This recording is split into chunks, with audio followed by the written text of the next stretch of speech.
Herkese salam. Bu videoda diğer videolarda olduğu kimi birbirinden maraqlı və faydalı saytlar sizlərə təqdim edəcəm.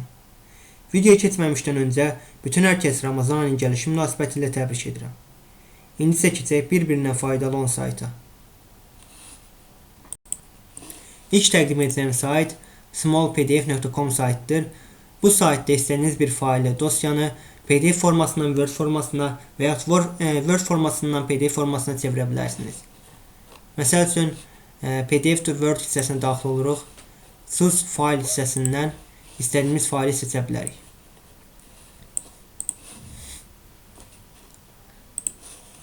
Həmçinin upload hissəsindən həmin prosesi daxil edə bilərik.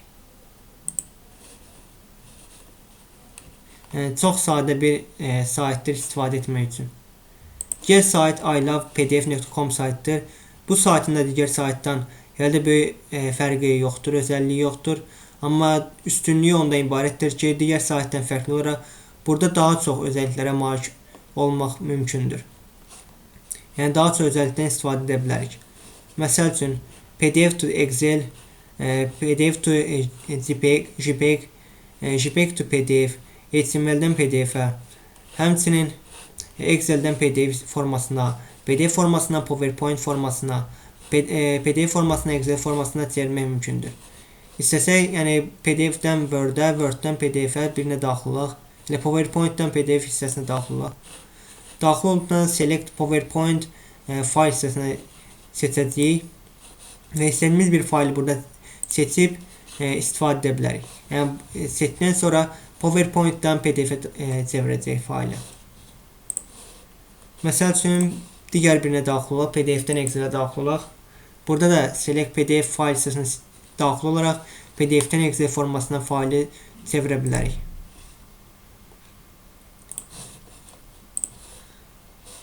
Başqa biri HTML to PDF forması. Burada add HTML hissəsini daxil oluruq və istədiyimiz bir formanı buradan seçə bilərik.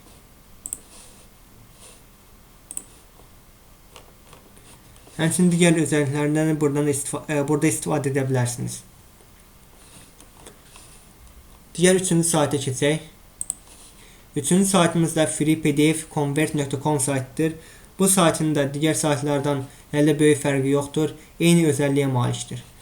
Buradan yenə choose file hissəsinə daxil olaraq istədiyimiz bir faili seçib PDF-dən Excel formasına çevirə bilərik. Həm də qeyd edim ki, bütün saytları açıqlama hissəsində adlarını qeyd edəcəm, linklərini qeyd edəcəm. Digər dördüncü saytımız excel2pdf.com saytıdır. Bu saytda da Excel-dən PDF formasına failləri çevirib dəyişə bilərik. Upload hissəsinə daxil olduq, yenidən daxil olaq və istədiyimiz bir Excel failini seçərək PDF formasına çevirib dönüşdürə bilərik. Qeyd edim ki, bu 4 saytın bir-birinə hələ böyük fərqi yoxdur. İşləmə prinsipi dördünün də eyni özəlliyə malikdir.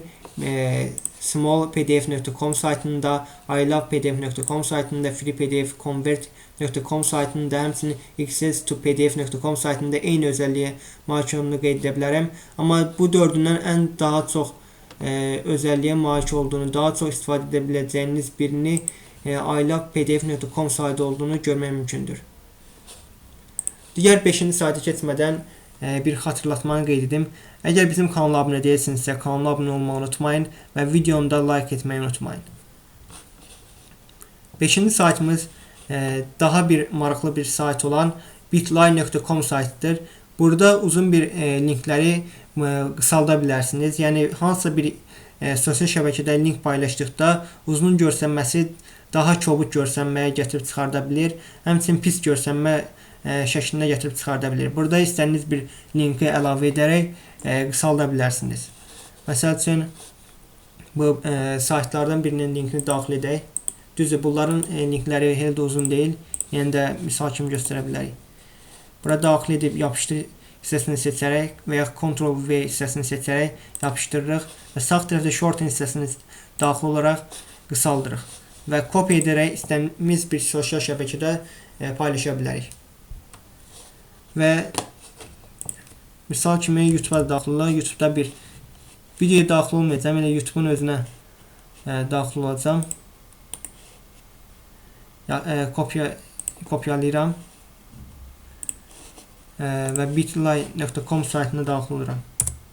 Burada Ctrl-V və yaxud mouse-la burada yapışdırırıq.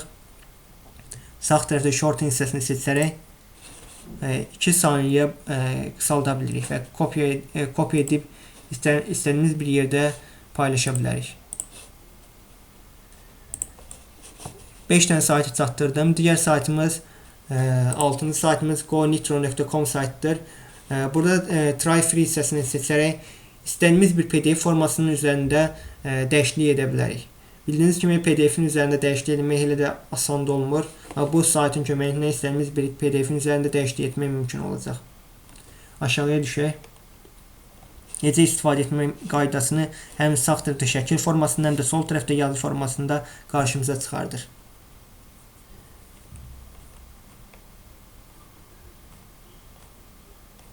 Yəni faydalı saytlardan biridir. Digər saytımız 7-ci saytı olacaq deyəsən. oldversion.com saytıdır. Bu adından göründüyü kimi sayt əsas özelliyi proqramların köhnə versiyalarını bizə təqdim edir. Məsəl üçün gördüyümüz kimi Skype-in köhnə versiyasını əldə etmək olar, Yahoo-nun köhnə versiyasını əldə etmək olar. Həmçinin aşağılara düşüb digər saytlara, proqramlara daxil olmaq mümkün olar.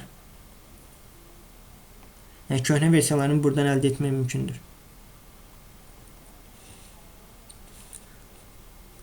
Notepad++ və yaxud Java platformasını buradan əldə edə bilərik.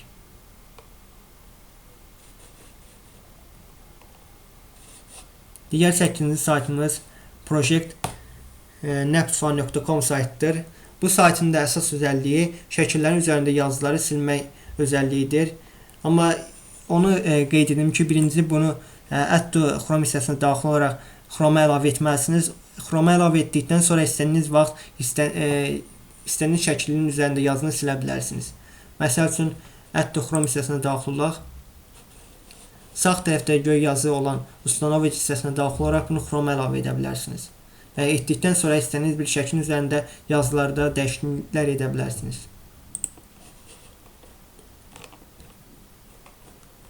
Yavaş-yavaş aşağıya düşək.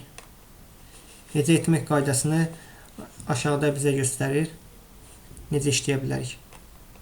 Həmçinin example-larla qarşımıza çıxardır. Sağ tərəfdə şəkil formasında, sol tərəfdə isə yazı formasında.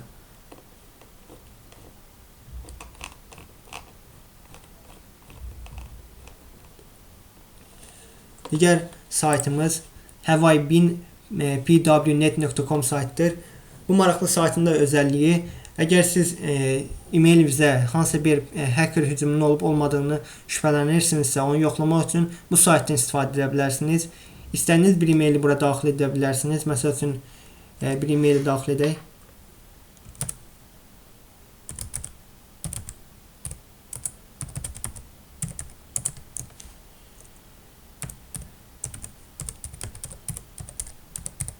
Daxil etdikdən sonra sağ tərəfdə pwnet hissəsinə daxil olaraq gözləyirik və good news yazısı, yaşıl rəng qarşımıza çıxdığı görsənirsə, bu yaxşı xəbər olduğunu göstərir. Yəni, heç bir hacker hücumunun olmadığını bizə bildirir. Burada həm e-mailləri, həm də telefon formasını seçə bilərsiniz. E-mail formasını, həmçinin telefon formasını seçə bilərsiniz. Digər sonuncu saytımız virustotal.com saytıdır. Bu maraqlı saytında bir özəlliyi, bir faili yüklədikdə həmin faildə virusun olub olmadığını yoxlaya bilir. Yəni, bu daha vacib bir özəllikdir ki, əgər bir kompüterə virusun düşməyini istəmirsinizsə, birinci bu saytdan istifadə edə bilərsiniz. Həmçinin choose file hissəsinə daxil olaraq faili buradan seçib yoxlaya bilərsiniz. Çox sadə işləmə prinsipi var saytın. Mən sizlərə bütün 10 saytı çatdırdım. Bir-bir həmin saytlara daxil olaq, keçid alaq. smallpdf.com saytı, həmçinin PDF to Word hissəsindən və yaxud Upload hissəsindən daxil ola bilərsiniz. ilovepdf.com saytı. Yeni deyim, bütün bu 4 saytın içerisinde en daha elverişli olanı bu saytdır. Üçüncü freepdfconvert.com saytı. Dördüncü access2pdf.com saytı. Beşinci bitline.com saytı. Bu saytın köməyi de uzun linkleri kısaldırabilirsiniz. Diğer saytımız gonitro.com saytı. Bu saytın köməyi de pdf'i formasını üzerinde değişiklik edebilirsiniz. PDF formasının üzerinde değişiklik etmek mümkündür. Diğer saytımız oldversion.com saytı. Programların köhnə versiyalarını buradan elde edebilirsiniz. Diğer sayt project.nefsa.com. Şəkillərin üzərində yazı varsa onları silip veya müxtəlif formaya salabilirsiniz, dəyişebilirsiniz. Yenə də qeyd edeyim, birinci add-to Chrome hissəsinə daxil olaraq bunu Chrome əlavə etməlisiniz. Diğer saytımız pwnet.com saytı. E-mail ile hansı bir hacker hücumunun olup olmadığını buradan yoxlayabilirsiniz. Sonuncu sayt ise virustotal.com saytı. Burada da faildə virus olup olmadığını yoxlayabilirsiniz. Mənim çatdıracağım məlumatlar bu qədər. Əgər videomu bəyəndinizsə və belə videoların ardına gəlməyini istəyirsinizsə, videomu bəyənməyi və hələ də kanala abunə deyilsinizsə, kanala abunə olmağı unutmayın. Sona qədər